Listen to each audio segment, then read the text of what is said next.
Guys ನಾನು ಇವತ್ತು ಒಂದು 2-3 ಆಕ್ಸಿಡೆಂಟ್ ನೋಡಿದೆ ಹೈವೇಲಿ. ಸೊ ಹೈವೇಲಿ ಈ ಥರ ಆಕ್ಸಿಡೆಂಟ್ ಆಗಬಾರ್ದು ನಿಮ್ಮ ಕಾರ್ಗೂ ಅಂದರೆ ಈ ವಿಡಿಯೋ ಫುಲ್ ನೋಡಿ. ಸೊ ಏನು ರೀಸನ್ ಇಂದ ಆಕ್ಸಿಡೆಂಟ್ ಆಯಿತು ಅಂದರೆ, ಸೊ ಇಂಡಿಕೇಟರ್ ರೀಸನ್ ಇಂದ. ಜಸ್ಟ್ ಲೈನ್ ಚೇಂಜ್ ಮಾಡಬೇಕಾದ್ರೆ ಸೊ ಕೆಲವೊಬ್ರು ಏನು ಮಾಡ್ತಾರೆ, ಇಂಡಿಕೇಟರ್ನ ಈ ಥರ ಬಿಟ್ಬಿಡ್ತಾರೆ. ಸೊ ಅವ್ರು ಮರ್ತೋಗ್ತಾರೆ. ಸೊ ಇದು ಆ್ಯಕ್ಚುಲಿ ಲಾಂಗ್ ಪುಲ್ ಮಾಡಿಬಿಡೋದ್ರಿಂದ ಸೊ ನಿಮ್ಮ ಸ್ಟೇರಿಂಗ್ ಫುಲ್ಲಿಂಗ್ ಕಟ್ ಆಗಿ ಮತ್ತೆ ರಿಟರ್ನ್ ವಾಪಸ್ ಕಟ್ ಆಗೋವರೆಗೂ ಇಂಡಿಕೇಟರ್ ಆಫ್ ಆಗಲ್ಲ. ಇಲ್ಲ ನಾವೇ ಪುಲ್ ಮಾಡಬೇಕು. ಈ ಥರ ಆನ್ ಆಗಿರೋದು ನಾವೇ ಪುಲ್ ಮಾಡಬೇಕು. ಸೊ ಅದು ಎಷ್ಟೋ ಜನಕ್ಕೆ ಗೊತ್ತು, ಎಲ್ಲರಿಗೂ ಗೊತ್ತಿರುತ್ತೆ ಅದು. ಬಟ್ ಎಷ್ಟೊಂದು ಜನ ಆಫ್ ಮಾಡಲ್ಲ ಆ ಥರ ಈ ಹೈವೇಲಿ ಆಗ್ಬಿಟ್ಟು. ಸೊ ಇವತ್ತು ಅದೇ ರೀಸನ್ ಆಗಿ ಆಕ್ಸಿಡೆಂಟ್ ಆಗಿತ್ತು. ಸೊ ಆ ಥರ ಆಗಬಾರ್ದು ಅಂದರೆ ಇಂಡಿಕೇಟರ್ ಆಗಿ ಲಿವರಲ್ಲೇನೋ ಒಂದು ಚಿಕ್ಕ ಇದಿದೆ.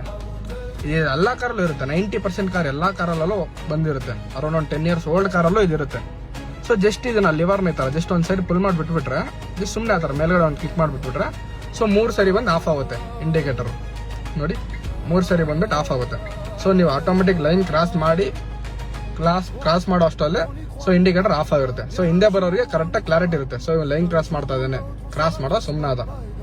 ಇನ್ನು ಕೆಲವೊಬ್ರು ಈ ಥರ ಬಿಟ್ಬಿಡ್ತಾರೆ, ಮರ್ತೋಗ್ತಾರೆ. ಯಾಕಂದ್ರೆ ಮುಂದೆ ವೆಹಿಕಲ್ ಜಾಸ್ತಿ ಇರ್ತವೆ, ಟ್ರಾಫಿಕ್ ಇರುತ್ತೆ, ನೀವು ಹೈ ಸ್ಪೀಡಲ್ಲಿ ಇರ್ತೀರ, ನೋಡ್ಕೊಳಲ್ಲ, ಮರ್ತೋಗ್ಬಿಡ್ತೀರ.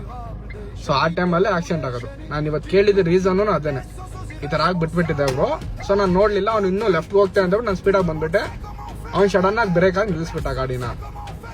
ಇಂಡಿಕೇಟರ್ ಹಂಗೆ ಇತ್ತು, ಲೆಫ್ಟಿಗೆ ಎಳಿತಾನೆ ಅಂತ ನಾನು ಮಂದೆ ಹಂಗೆ ಹಿಂದೆಯಿಂದ ಹೊಡೆದೆ ಅಂತ ಹೇಳ್ದೆ. ಸೊ ಈ ಥರ ಆಕ್ಸಿಡೆಂಟ್ ಆಗಬಾರ್ದು ಅಂದರೆ ಇದೊಂದು ಟ್ರಿಕ್ ಯೂಸ್ ಮಾಡ್ಕೊಳ್ಳಿ.